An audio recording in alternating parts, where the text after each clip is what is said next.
ఎట్లుంది కాంగ్రెస్ పాలన? ఇక వాళ్ళది ఇంకా కన్ఫ్యూజన్ లో ఉన్నారు. వాళ్ళు 2 years తర్వాత కూడా కన్ఫ్యూజన్ లో ఉన్నారని చెప్పారు. సంక్షేమం అందుతుందా అందుతలేదా? సంక్షేమం అంటే ఇప్పుడు వాళ్ళు కొన్ని ఏదో 2-3 యాక్టివిటీస్ ఉన్నాయి, 2-3 స్కీమ్స్, ఆరిట్లలో 2-3 చేసిండు, అవి మిగతా 2-3 కాలేదు కదా. పాల్వాయి రామ్మోహన్ రెడ్డి కనుక మాట్లాడితే ఆయన చేసిన కొన్ని అక్రమాలన్నీ బయటకు వస్తాయని సైలెంట్ గా ఉంటుండు అనే డిస్కషన్ ఉంది మహబాద్ లో. ఏది ఉండదు అని అది మంచిగా క్లియర్గా ఉన్నాయి, మీరు అదే తెలుసుకోవచ్చు. అదేముంటది, అది జరిగే అక్రమాలు చేయడానికి ఏమున్నది ఆడ? ఏం జరగలేదా మహబాద్ లో? ఏం మీరు మున్సిపల్ చైర్మన్ ఉన్నప్పుడు ఏం జరగలేదు. ఏముంది?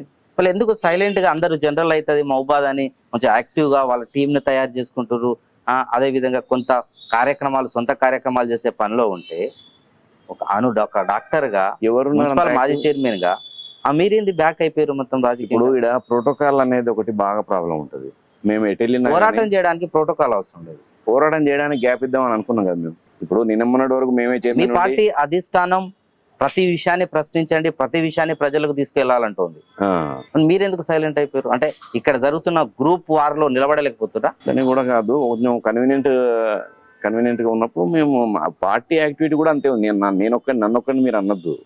పార్టీ యాక్టివిటీస్ కూడా ఇప్పుడు నేను ఒక్కనే కాదు కదా, మిగతా అందరు కూడా ఇప్పుడు మహబూబాద్ జిల్లాలో పెళ్లిళ్ళు మొత్తం 10 ఏళ్ళు కీ రోల్ పోషించిన డాక్టర్ పాల్వాయి రామ్మోహన్ రెడ్డి ఇంత ఈజీగా ఆన్సర్ చెప్పేస్తున్నారు. అంటే మీ బాధ్యత 10 ఏళ్ళు మీరు యాక్టివ్ గా లేరా? అసలు కీ రోల్ లో లేరా? యాక్టివ్ ఉన్నాం. ఇప్పుడు మేమైతే డెఫినెట్ గా మున్సిపాలిటీలో ఇప్పుడే చాలా ఓపెన్ గా చెప్పండి. మీరు కొన్ని విషయాన్ని ప్రశ్నకు ఆన్సర్ చెప్పి చేతులు దుప్పుకున్నట్టు అనిపిస్తుంది. ఓపెన్ గా మీరు ఇంత స్టాండర్డ్ గా మీ స్థాయిలో స్టాండర్డ్ ఆన్సర్ వస్తలేదు అనేది నా అభిప్రాయం. ఆన్సర్ మీరు ఏదో ఊహించుకుంటున్నారు కాబట్టి దానికి రావట్లేదు. నేను ఏం ఊహించుకోవట్లేదు, నాకు ఊహించుకునే అవసరం లేదా.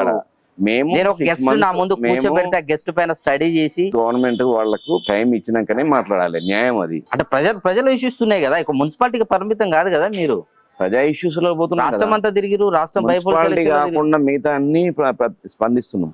ఎన్నో ధర్నాలు చేసినాము, ఇవన్నీ చేస్తూనే ఉన్నాం కదా. ఒక మున్సిపాలిటీ ఏమీ మాట్లాడొద్దని అనుకున్నాం. వాళ్ళ గవర్నమెంట్స్ వాళ్ళ ఎట్లా